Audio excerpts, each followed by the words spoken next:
It's quite marvelous that we have a passion, that we are not purely made out of aggression. Some kind of saving grace that we possess, which is fantastic.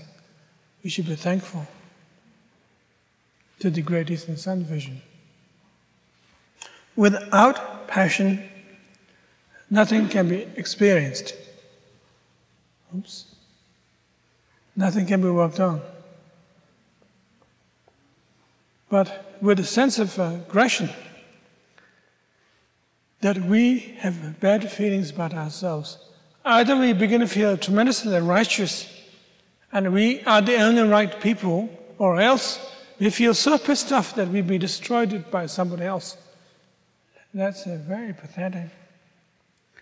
And that prevents us seeing what's known as basic goodness that we'll be talking early on.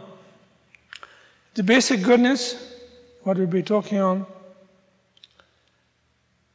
is like this arrangement which has its own contrast and its own togetherness, being together completely, and also at the same time inviting and fearless at the same time too, and basic goodness. And this is product of basic goodness, if I may say so.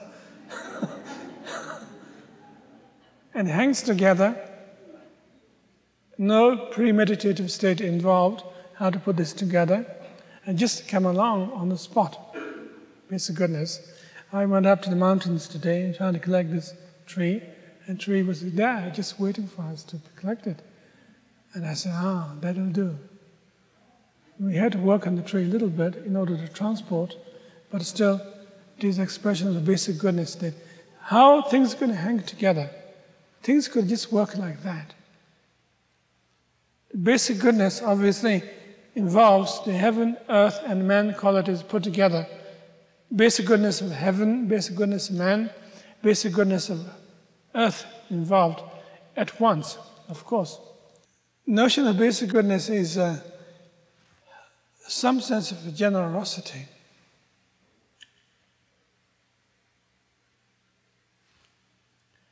And some sense of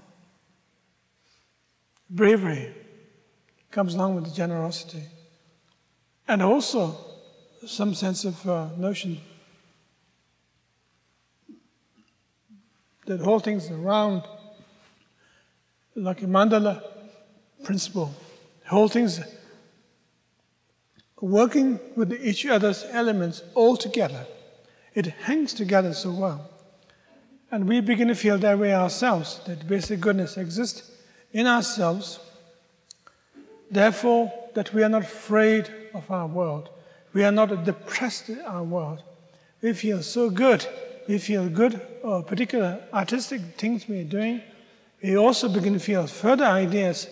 And some people have tried to squeeze, like as if you are in a state of constipation, sitting on a toilet seat, and taking occasional glance to your toilet tissue, wish something will come through. And there are some artists that will begin to do that. And the result is very meek and very technical. Always rely back on the technicalities, and then trying to produce something out of it. But you don't really feel good about the whole thing at all. So what we are talking here is like the opposite of that.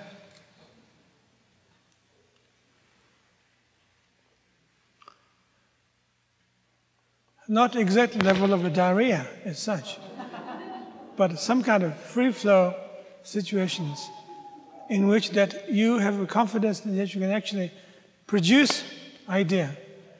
You may not have any idea at the beginning, as we discussed last night, but you might have some idea, and halfway through, or you may not have any idea, and halfway through,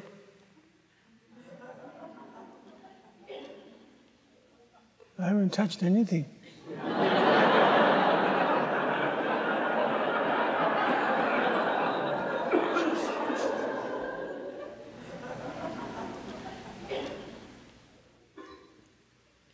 That when a person feels they run out of idea altogether.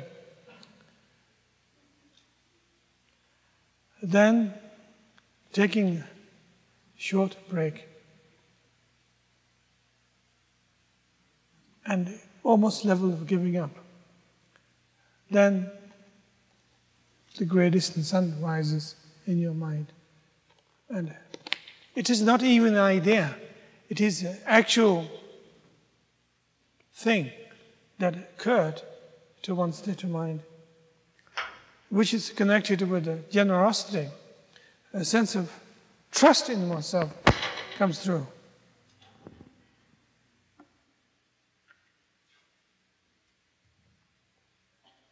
From that sense of trust,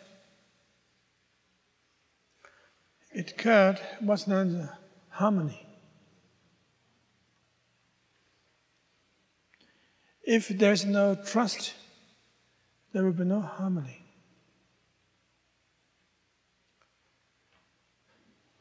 It is very well to say that everything's in harmony, that we should work with that. Which is like paying lip service to the something can be done about it, but nobody actually does it. Which reminds me of various religious conferences held in various places. The first one that I experienced when I was in India, there's a Harmony conference in New Delhi. And then there are little Harmony conferences taking place in California. And invited the rabbis and bhikshus, priests, and the whole gang. Everybody's talking harmony. Well, at the time they didn't fight on the spot because they're talking about harmony. But there's no result at all. Nothing had happened at all. Absolutely nothing happened. They came into the conference as they are.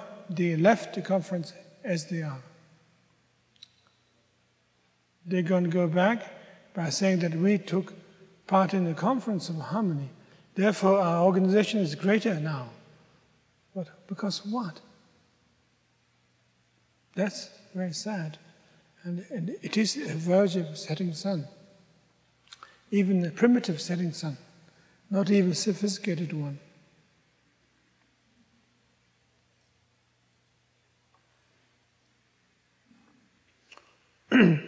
The harmony had to be related with some sense of lusciousness, richness, which is one aspect of harmony. The other aspect of harmony is a sense of spaciousness and openness. The sense of lusciousness of the harmony almost have qualities of a Jewish mother.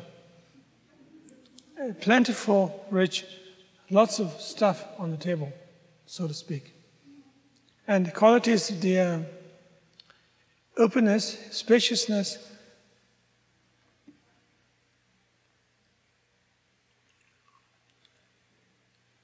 is like a Japanese home where things are very sparse and no furnitures, no big furnitures, no Victorian furnitures, just mat. And you even, when you sleep on a block of wood or even stone, used as a pillow. Those kind of two harmonies, the Jewish home and Japanese home, could put together. Quite convenient.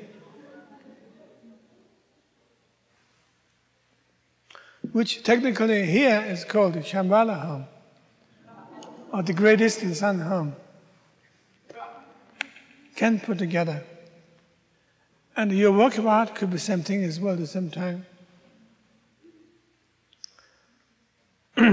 When there's that kind of harmony takes place, properly, fully, then there's some kind of joy taking place. For the very reason that you are not struggling just purely create a harmony alone, but you are also creating an enlightened society. And enlightened society can only exist on a sense of harmony and inquisitiveness and all the rest of the things we discussed before.